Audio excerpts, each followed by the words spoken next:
What's up, everybody? Renfail here, and today we're talking about World of Warcraft. Is it worth it? Should you play it in 2024 as a new player? And my experience is the context for this, because I am a new player to World of Warcraft retail. I initially never played this game because I was way too busy with EverQuest 1, EverQuest 2, Star Wars: The Republic, Lord of the Rings Online, Guild Wars 1, Guild Wars 2, and a bunch of other MMORPGs over the years. I did dabble a couple times, like 15 years or so ago, but never really got into it because I was too busy with other stuff. And it wasn't until World of Warcraft Classic started a few years ago that I started playing it and was like, this is a lot of fun. And I went through the Classic experience up to Wrath of the Lich King, and then I had so much fun that I said, you know what, I really should try the retail experience and see what everyone is talking about and really see what the modern game is like. And so I dabbled a little bit here and there, but we didn't really truly get into World of Warcraft until the BlizzCon announcement was made for 2023, and they announced the War Within and the entirety of the World Soul saga, with Chris Metzen coming back, Microsoft buying the company, Bobby Kotick out the door, and a brand new vision for the game, including a trilogy of expansions that are coming out rapid fire starting in 2024 with the War Within. All of that got me really excited for this as a game, and I said, I'm going to give it a legitimate shot. And so we started a few months ago. We got our guild up and going. We literally just had our first raid in Dragonflight the night before that I'm recording this. I'm recording this on Sunday, December 17th. So we had our first raid right now last night on Vault of the Incarnates, which you can check out. It's up on YouTube. So my perspective coming into this game is I am a new player. I am someone who has never really played retail. So, with that in mind, this video is not geared towards those of you who are bitter, angry, ex-veterans, who are angry at Blizzard, who don't like the modern version, you've got feelings and all this other stuff. This video is not for you. This video is geared towards the new players who have a perspective like my own. Maybe you've dabbled with the game 5-10 years ago, maybe you played 15, 20 years ago and you haven't played since then, or maybe you're someone who has never played World of Warcraft at all because you were too busy with other stuff, or maybe you're a younger person. I'm of the, I'm a Gen Xer, so I'm in my early to mid 40s. I'll be 44 in January, so I've been around the block a little bit. Maybe you're someone who's 20 years old and you've just now getting into MMORPGs. Let's talk about World of Warcraft in 2024 and why I think this is a great game to get into for a lot of different reasons. So we're going to start off by just going into look at my characters really quick. And I've got a hunter who I've leveled up, and then I've got a bunch of alts who are set up for different purposes, and I've been slowly dabbling around with a little bit of everything. One of the first things I can say is that I was pleasantly surprised to find out that the modern experience, because again, I had played World of Warcraft Classic Burning Crusade, Classic Lich King, and saw the game for what it was like, 20 years ago or whatever. And it was, it felt like an old game. It felt like EverQuest with better graphics. But when I started playing the retail experience, I went, oh, I could start to see where Star Wars: The Republic got a lot of their influences from, because Star Wars: The Republic plays exactly like this, and I have a lot of experience. There's like 500 videos on my channel over the years, because I've been playing Star Wars: The Republic since it launched over the years on my channel here. So, this modern experience, there's tons of cinematic cutscenes, there's lots of activities, it's a fast leveling experience, it's really easy to play. The game is designed around single player RPG storylines, and then there's optional group-based content, and there's lots of different types of group-based content. There's the looking for group version of things where you can go in and do like the easy mode of dungeons and raids. Then there's the heroic versions, which are slightly less difficult, and then there's the mythical versions, which are even more difficult than that, and they go up in tiers of difficulty depending on what kind of experience you want. So you can very much play this game as a single player RPG and never do MMO content at all if you want to. It's entirely optional, and that's one of the things I loved about this, because leveling up my hunter as an example, I didn't do any dungeon content. I literally just followed the storylines through. It was Battle for Azeroth, and then it moved me into, after that I went into Dragonflight, and the Dragonflight expansion was amazing. The storylines were great. Flying around in your dragons is absolutely amazing, and I'm going to show that later on in the video as we get deeper into this. But it was just a really pleasurable experience, and since then I've started a bunch of alts to take advantage of some of the stuff that I haven't done. So as an example, I haven't played all of the expansions of this game. I did play the vanilla experience, the Burning Crusade, and Lich King, because I did the classic over the last few years, right? So I'm kind of familiar with those storylines, but I have never played Cataclysm, Legion, Warlords of Draenor, I forget the other one, Mists of Pandaria. Never played those. Now I have leveled characters through Shadowlands and Battle for Azeroth, so I've seen that content, and of course Dragonflight.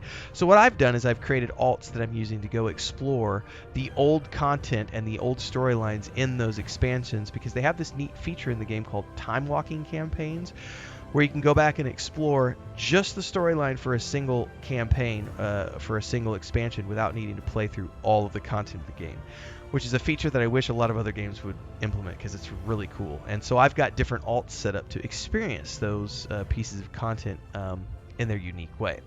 But one of the reasons I talk about why is this game so good for new players, and the reason is because it's a 20-year-old game.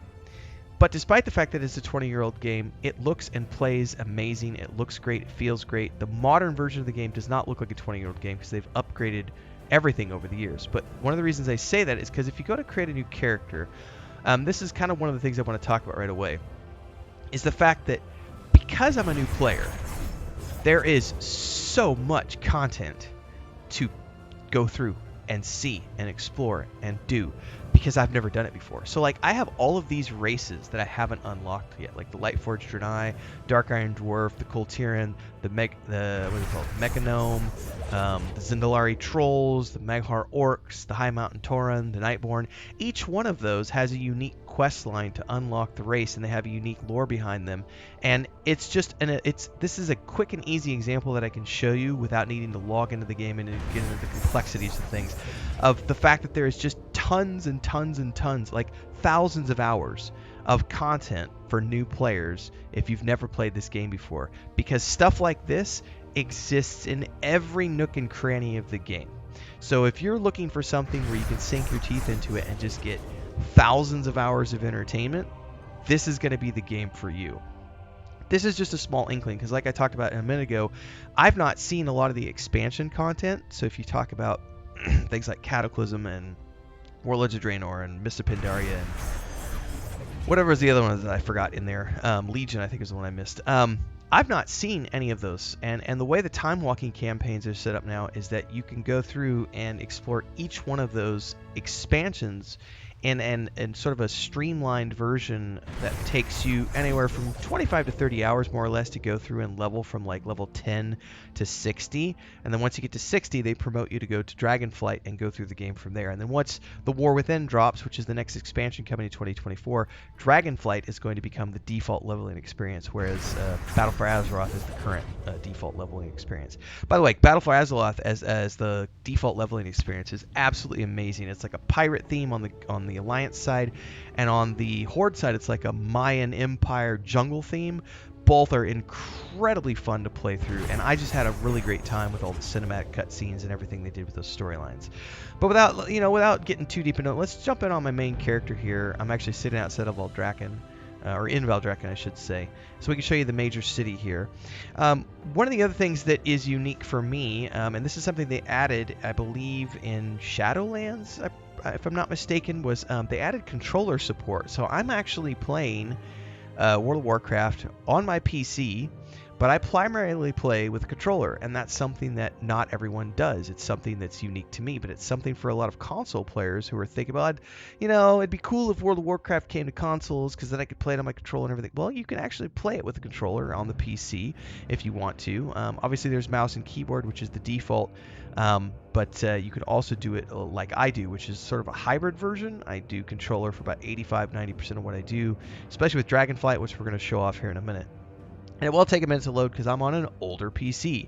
And that's one of the things that I think that sells World of Warcraft is you don't need a 4090 with 64 gigs of RAM to run this game. I have a 1080 with 32 gigs of RAM. It's like a 6-7-year-old laptop, and it runs the great game at pretty much max settings without any issues. Quick commercial break, everyone, to celebrate and give thanks to all of these amazing people who keep me on the air full time. Really appreciate the support. All you got to do is join as a member. You get access to private videos. You can also do super thanks on any upload, or super chats and stickers on any live stream or premiere you see. And beyond that, don't forget we're multi-streaming over on Twitch now, so you can support over there as well. Thanks so much to everybody. Let's get back to the video at hand. Alright, so we've loaded in now, and I'm on my hunter here. By the way, the cosmetics in this game are absolutely out of this world. The transmog system in this game is one of the reasons it's so much fun, because you can really dedicate hundreds of hours to just making your character look exactly how you want, and I think it's absolutely freaking amazing the way you can customize your character. This is the look I've got for my hunter, and if I pull out my bow, hang on, I sat down. I've got this bow that matches the look that I've got with like the feathers and everything. It's so much fun. So here we can see I'm in the middle of Valdrakken, which is the major city, and we're currently in the middle of the Christmas festivities. There's players everywhere. I was talking earlier how I'm on an older computer. I'm on a 1080 laptop, and it's pretty much seamless outside of when we try to do super blooms, which is a little crazy because that's the end game Dragonflight content. But one of the things I want to talk about here is just to show off like one of the newer features that came with Dragonflight, which is the new expansion, is the actual flying of dragons. So you get dragons here, and we could go up and fly around. And this is one of the coolest features ever because you could fly around and get an idea of just how big the Dragonflight continents are. And let's go ahead and scroll out a little bit. We'll take a look over the city. This is where we just took off from. We can come around here, and I'm playing, like I said, I'm on a controller right now, which is freaking, I just love this game on a controller, especially the Dragonflight. But we can go around and see all the things there are to see here, and just get an idea of how big things are. Hit abilities like this, fly up even higher if we want to. There's a tower down there. We can just see if I can do this without hitting anything. Oh, I hit it. Boo. Dive bomb. Come in here screaming through the trees. But this is a massive place. Like if we go up and take a look here, get up as high as we can, and then start gliding so that I can get a chance to look out over the map. We're currently flying. We'll go this direction, I think. And open up the map, and we can just see how big this place is. And this is one. We are on the Inaya Plains. This is the continent of the Dragon Isles. This place is massive, and this is just the most recent expansion. So going back into how much content there is for players. So the Dragonflight expansion alone has a few hundred hours of entertainment when you combine the single player content with the dungeon content with the raid content, right? And you don't have to do the dungeon and raid stuff, and it's still a couple hundred hours of entertainment, especially if you get into like the dailies and things of that nature. But then there's the time walking campaigns of going back and doing all the old content that you've never done before. And then there's the transmog side of the game, which is going back and earning all of the transmog stuff that you never saw before, and you want to get for your character. And with what's coming in the War Within at the end of 2024, if you haven't watched the Warbands presentation from BlizzCon, in the new expansion that's coming as the first expansion in the World Soul Saga, it's called the War Within, you're going to be able to share transmog outfits between all of your characters, crafting resources between all of your characters, factions between all of your characters, so you'll no longer have to do individual gear grinds and faction grinds for individual characters. It's going to be shared account-wide. So account-wide bank, account-wide faction, account-wide rep, account-wide everything, which means you can start doing what I'm doing at the beginning of 2024, end of 2023 here, and I'm just building up an army of alts. Because when that new expansion goes live, not only will I be creating an Earthborn and taking advantage of that, I'll be going through and starting to get outfits for all of my other characters.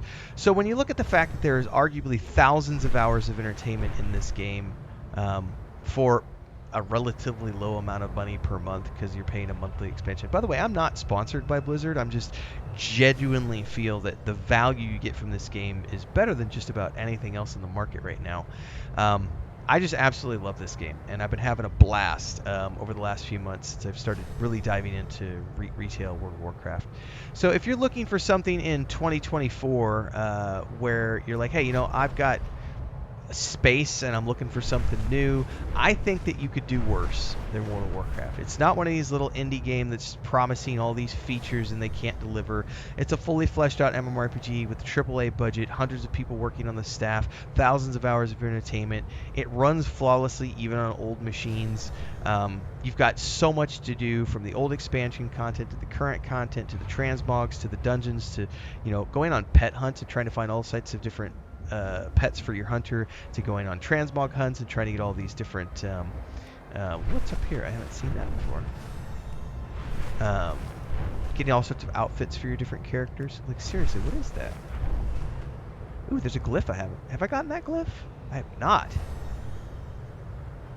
Oh, I have. I have gotten that glyph. What was that? Oh, it's a statue. Oh, and there's a bird. That's right. I did come up here before to get... I do remember this now. I was up here before. Oh, and here's the thing. Like, I forgot to show this off. So you know how I'm flying a blue dragon around? You get all sorts of different types of dragons. I have, let's see. We have the purple dragon. We have this one. Just all these different dragons.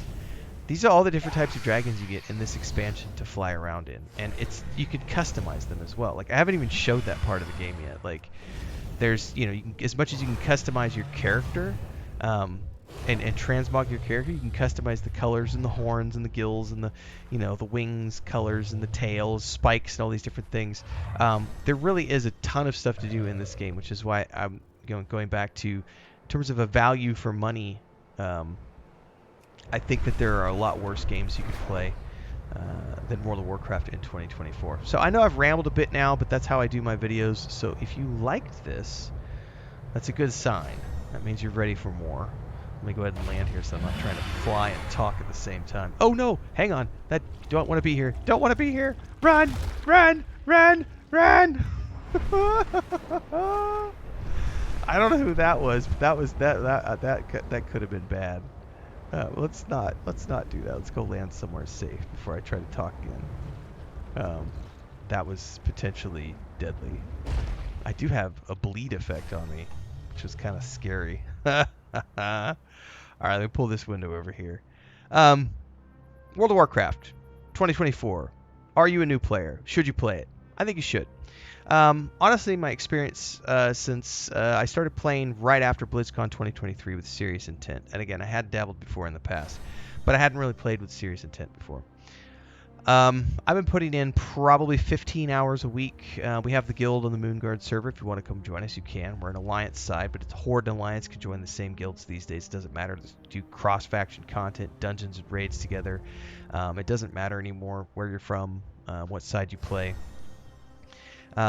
It's a game. It's not the main game I play because obviously my channel is a variety channel, so I do a lot of different things. So I play, you know, 1 or 2 different games a month to do Let's Play series, do complete the playthroughs, and in between that I play a lot of World of Warcraft, and we do like dungeons on Wednesday nights and raids on Saturday nights. And it's a lot of fun. And because I have so many alts and I haven't done all the content before, I've got right now over 50 videos that I'm currently working on throughout 2024. So essentially I'm trying to do 1, if not 2 videos a week in between the streams that I do. So my entire 2024 calendar leading up to the War Within is already chock full of World of Warcraft content. And I'm somebody, like I said, only playing about 15 hours a week. That's fairly low key. Obviously, I am a content creator, and this is my full-time job, so it might be a little bit different if you're someone who's coming home from a 9 to 5 and you only have a few hours, a night to play, and you're trying different games out. You know, maybe World of Warcraft might only be something you play once a week or something. But that's okay, because there's still so much to do and so much to see, especially if you just want to come in here and treat it like a single-player RPG. You don't have to do the MMORPG side of the game if you don't want to, and that's a really cool feature that I think more MMOs especially when you look at the indie games that are trying to force group-based gameplay down your throat. I think you should look at Star Wars Republic, Lord of the Rings Online, World of Warcraft, EverQuest 2 is older MMOs that have adapted with the times and offer players the option of doing single player and then group-based as an optional thing. And it's a great way to go, and there's a reason why World of Warcraft continues to produce quality content and provide entertainment for millions of players around the world. So, if you're a new player and you're having fun, I'd love to hear your thoughts. If you're an ex-jaded player, well, you can be grumpy all you want. Again, this video wasn't for you. This is for folks like me who are actually here to have fun. And if you're one of those people, I'd love you to like, subscribe, and hit the bell icon so you never miss an update. Come join us on Moonguard if you'd like. There's a Discord. Links are down below. I stream daily from 5 p.m. Central, and we do a lot of different things here on the channel, multi-streaming here on YouTube and Twitch, so you can tune in live wherever you want. And, of course, here on YouTube, there's movie reviews and game reviews and gaming news and nerd news and tabletop and all sorts of other stuff. So see you in the next one, everybody. Until then, stay safe. Happy gaming.